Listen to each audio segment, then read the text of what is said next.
Tu traquais les magouilles et le dérapage du système.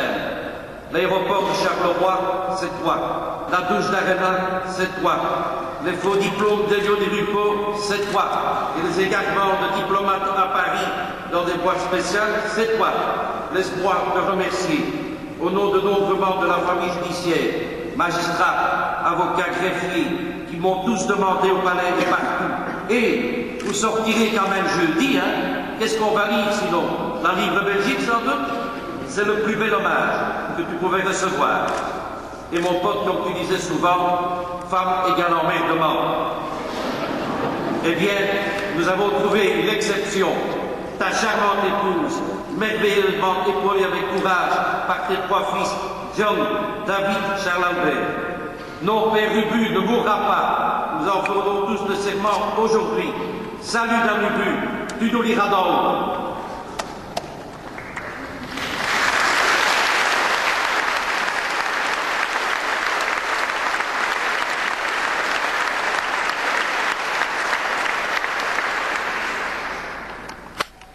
Rudy, ta disparition nous touche profondément et je veux te rendre ici un dernier hommage.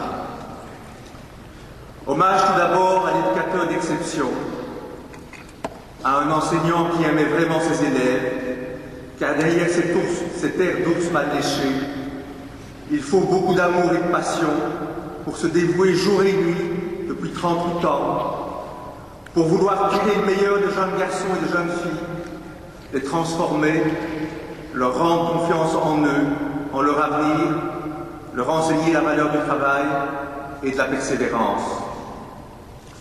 À tous ici, je vous dis aujourd'hui, lisez et relisez les hommages particulièrement émouvants rendus à Rudy sur Internet, sur un blog créé dès mardi par certains étudiants. Vous y verrez au travers de tous ces témoignages comment un professeur, un tuteur, un mentor peut marquer à jamais un homme ou une femme et comment il survit finalement au travers d'eux. Rudy, mon fils Nathan, 13 ans, avait rejoint ton école voici seulement 5 semaines, à peine. Il en était déjà transformé. Je suis heureux qu'il ait eu le privilège de te connaître. Voici 30 ans, au même âge, j'aurais aussi aimé avoir un maître comme toi, empreint d'une telle culture et d'une telle force de vie. David, nous avons confiance en ta capacité à poursuivre, à ta manière, l'œuvre de ton papa. Je te l'ai dit l'autre jour, la pomme ne tombe jamais très loin de l'arbre.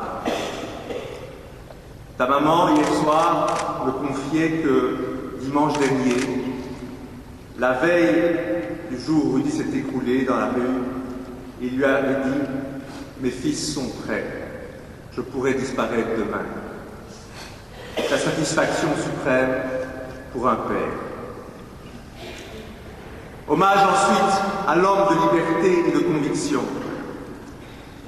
À l'heure où l'on ne peut plus nommer les choses par leur nom, à l'heure où l'on bâillonne les voix trop discordantes, Père Ubu était une bouffée d'air frais, une volée de bois vert contre ceux qu'une presse trop souvent anesthésiée épargnée. Certes, il y a eu parfois des excès, des dérapages, des retards dans Ubu, mais tu étais le premier à reconnaître les erreurs et à les corriger. Au-delà des combats idéologiques pour notre civilisation, pour ce qui a fait et fait l'Occident et ses valeurs, j'étais surtout frappé par ton attention, chaque semaine dans Père Ubu, au sort des petites gens, des sans-grades, victimes de tous les excès et oubliés du système.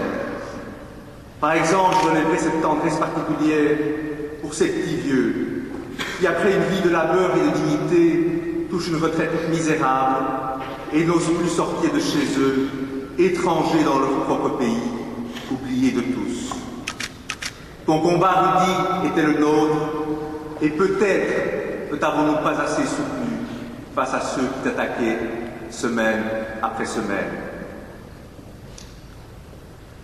Rudy, l'Américain. Hier soir, sur ton cercueil, était disposé un petit drapeau, celui des États-Unis. Tu savais surtout que l'Amérique, c'est le pays des grands espaces, de la confiance dans l'avenir, où tout est possible pour l'homme qui travaille dur et veut y arriver, pour l'homme qui veut s'extirper de sa condition, quelle qu'elle soit. Tu n'avais pas oublié, toi, que nos frères américains ont nourri le peuple belge occupé de 1915 à 1918, que les Américains ont libéré l'Europe avec le sang de leurs enfants, pas le nôtre, garanti notre tranquillité et notre sécurité pendant la guerre froide, lorsque les missiles étaient à l'est et les pacifistes à l'ouest.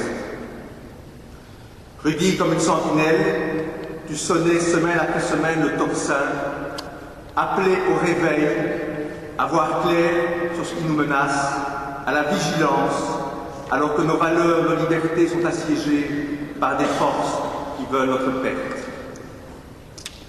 Tu dénonçais la politique d'apaisement, de lâcheté, comme Churchill, avant toi, face au nouveau fascisme. J'espère aujourd'hui que tu es auprès de Sir Winston, à vous reposer tous deux, après et à converser d'histoire, de culture, après ces années de labeur et d'engagement pour la liberté.